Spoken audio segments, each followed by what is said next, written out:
In this video, we're going to be looking at victimization. The United Nations defined victims as those who have suffered harm that violates the laws of the state. Christie believes that victim is socially constructed by the media to portray a weak, innocent and blameless individual, such as a small child or old woman who was the target of a stranger's attack. So I'm going to look at the different social groups that face being a victim. So first of all, gender. In terms of statistics, young men have about twice the risk of young women of being a victim of most violent crime. But there are certain types of crime, such as domestic violence, of which women are far more likely than men to be victims. So 1/4 compared to 1/6 of men will suffer from some form of domestic violence at some point in their relationships, but only 2/3 of victims will not report help or seek help from any source because they are afraid the violence will get worse, they are ashamed or see it as a private matter.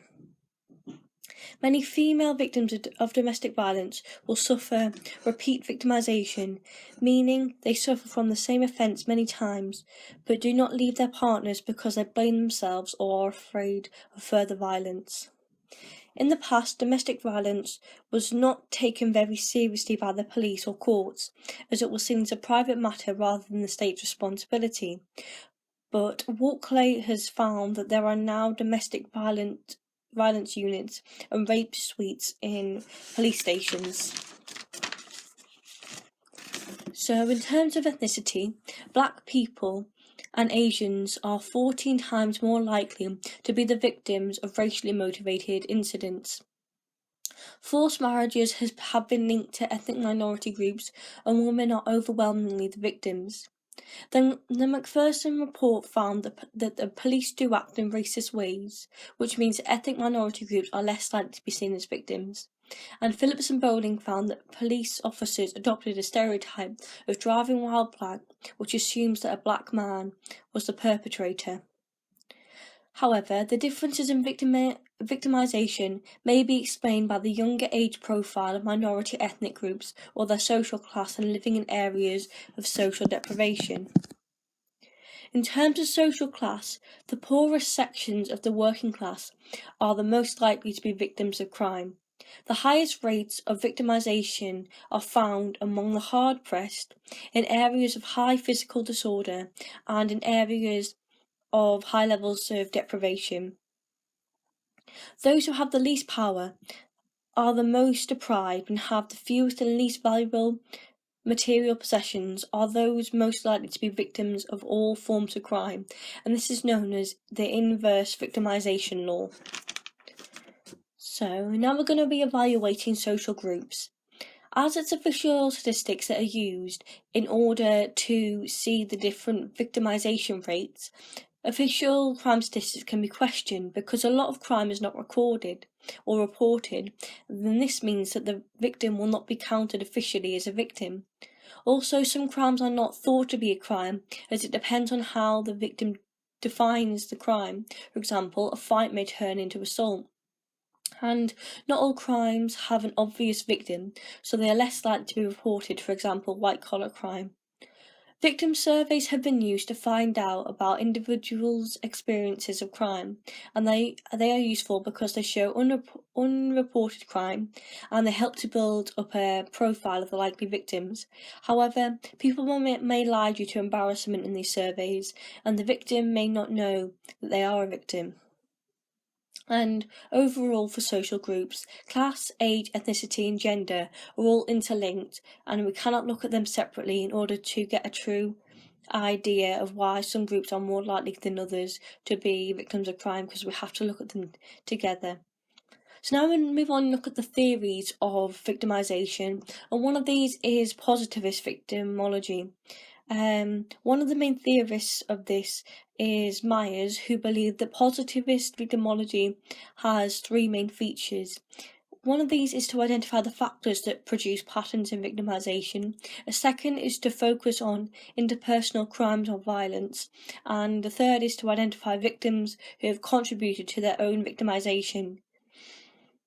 Hans von Hentig focused on victim proneness. He identified 13 characteristics of victims that made them different and more vulnerable than non-victims, and some characteristics were female or the elderly. However, the problem with positivist victimology is that it ignores the way the criminal justice system may contribute to victimization by failing to tackle crime effectively. For example, Phillips and Bowling found that ethnic minorities are more likely to think that they are over-policed and under-protected. Also, positivist victimology can tip into victim blaming. For example, 1/5 of rapes are victim precipitated, and this is not very different from saying that the victims asked for it.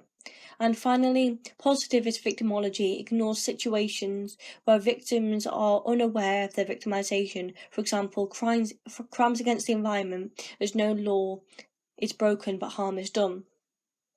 So now we're going to talk about critical victimology, and this is based on conflict theories such as Marxism and feminism, and it focuses on two elements. The first of these is structural factors such as patriarchy and poverty, and the two main theorists are Marby and Walklate, who believe that victimization is a form of structural powerlessness, and the second of the two elements is the state's power to deny or apply the label on the victim.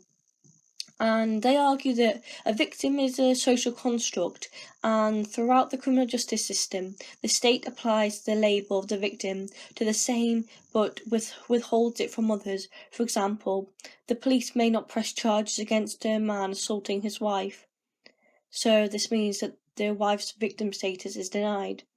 And Toombs and White have argued that by concentrating on concealing the true extent of victimization and its real causes, it hides the crimes of the powerful and denies the powerless victims any redress.